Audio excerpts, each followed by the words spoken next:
غیر مسلموں کے حلال تصدیقی اداروں کی شرعی حیثیت۔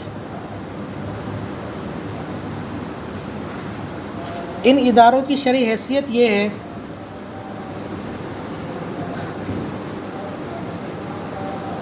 کہ حلال و حرام کہنا کسی چیز کو شریعت میں یا گواہی ہے یا خبر ہے۔ ہم اس کی تکییف یا تو گواہی سے کریں گے یا کہیں گے کہ خبر ہے۔ اگر ہم کہیں کہ یہ گواہی ہے تو مسلمانوں کے حق میں غیر مسلموں کی گواہی معتبر نہیں ہے،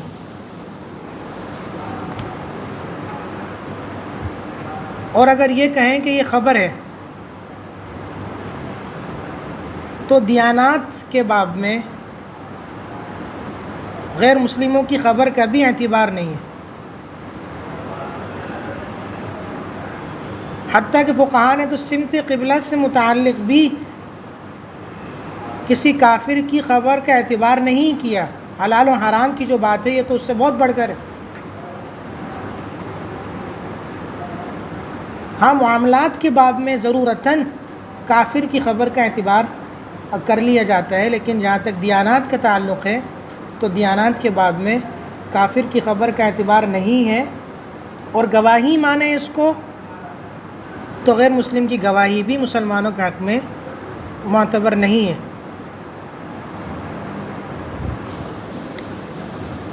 پھر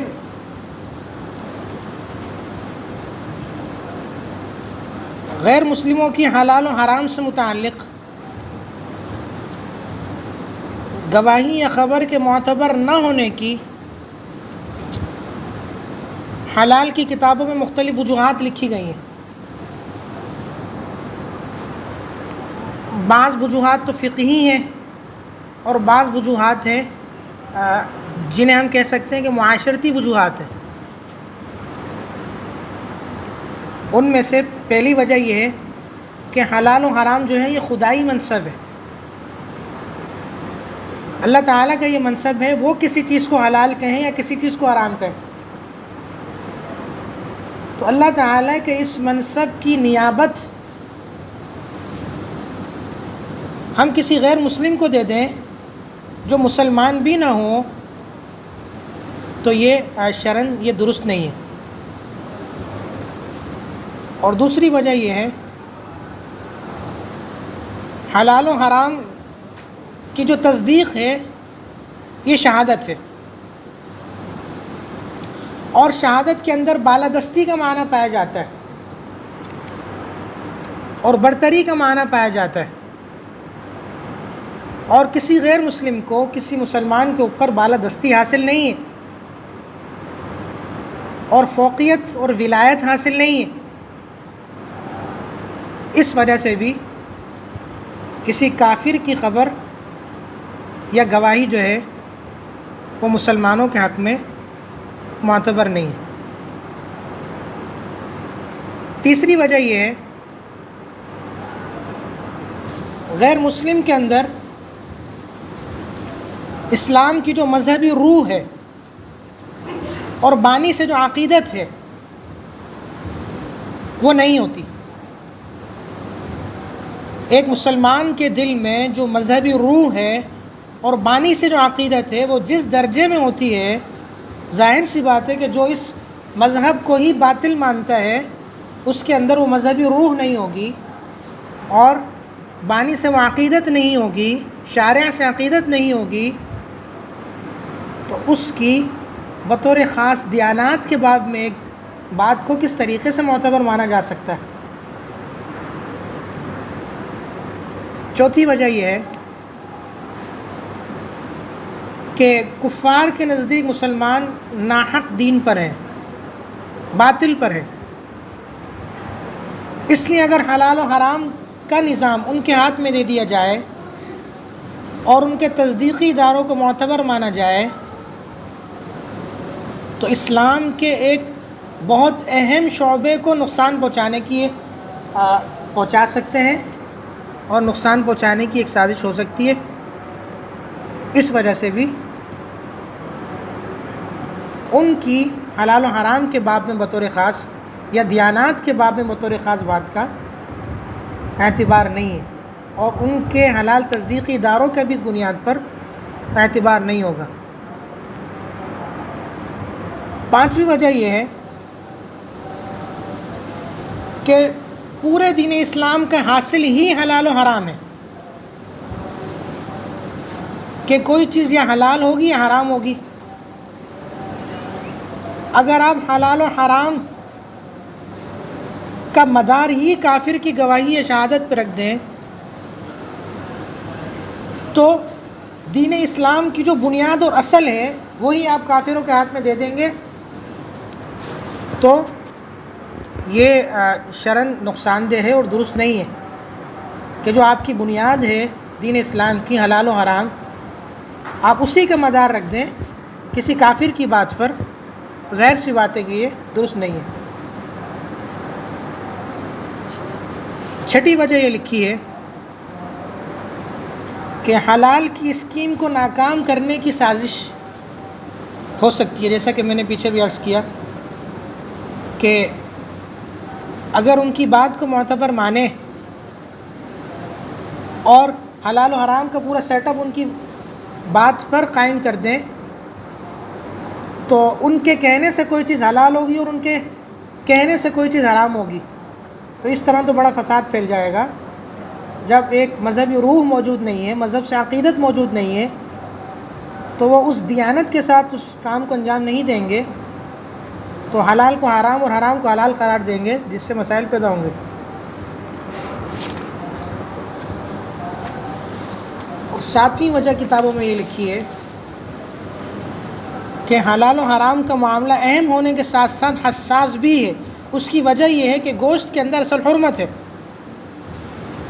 اور جس چیز کے اندر اصل حرمت ہے آپ کافر کی بات کو بنیاد بنا کر کے اس کی حلت کا قول کر رہے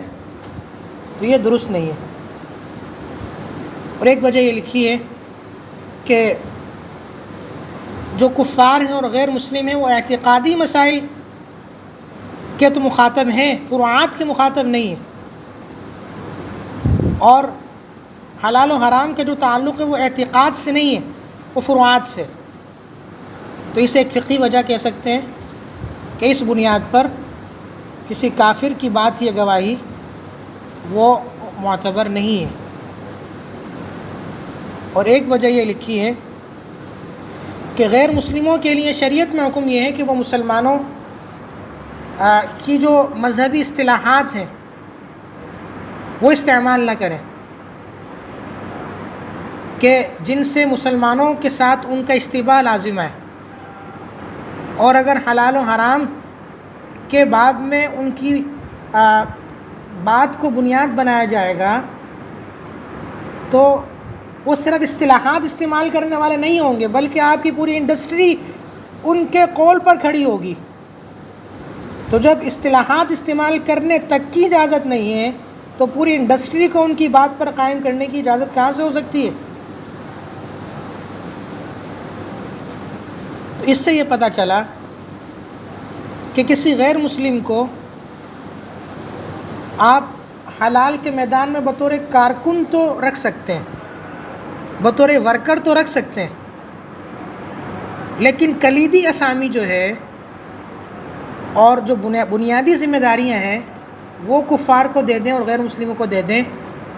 یہ درست نہیں۔ اب جو بطور کارکن ذمہ داریوں کو انجام دے سکتے ہیں ان میں سے یہ ہے کہ بطور فوڈ سائنٹسٹ وہ کام کر سکتے ہیں کسی ادارے میں، بطور فوڈ سائنٹسٹ ٹیکنیکل سائٹ پر وہ اپنے جو تجربات ہیں اس کی بنیاد پر نوکری کر سکتے ہیں۔ اسی طریقے سے فوڈ سیفٹی سے متعلق جو چیزیں ہیں ان میں ذمہ داری ادا کر سکتے ہیں کہ جو بھی ایک ضابطہ مقرر کیا گیا ہے فوڈ سیفٹی سے متعلق، صفائی ستھرائی اور دیگر چیزیں وہ دیکھیں تو یہ دیکھ سکتے ہیں، کیونکہ یہ شرعیہ سائٹ پر ذمہ داری نہیں ہے بلکہ ایک فوڈ سیفٹی سے متعلق ہے۔ کوالٹی کنٹرول اس جہت کی بھی ذمہ داری انجام دے سکتے ہیں. ٹیکنیکل آڈٹ بھی کر سکتے ہیں کہ ایک تو شرعی آڈٹ ہے، ایک ٹیکنیکل آڈٹ، جو بھی ٹیکنیکل سائڈ کی چیزیں ہیں وہ اپنے تجربے کو سامنے رکھتے ہوئے دیکھ سکتے ہیں اور ان کی بات معتبر ہوگی. مینجمنٹ کی ذمہ داری بھی انجام دے سکتے ہیں اور انتظامی جو امور ہیں وہ انجام دے سکتے ہیں. اسی طریقے سے لیبارٹری ٹیسٹ، کہ کسی چیز کے لیبارٹری ٹیسٹ کی ضرورت پیش آ جائے تو لیبارٹری ٹیسٹ کروا سکتے ہیں، اور اس میں جو ٹیسٹ ہوگا وہ تو مشین کے ذریعے ہوگا، اور جو بھی رپورٹ ہوگی وہ تو مشین کے ذریعے تیار ہوگی،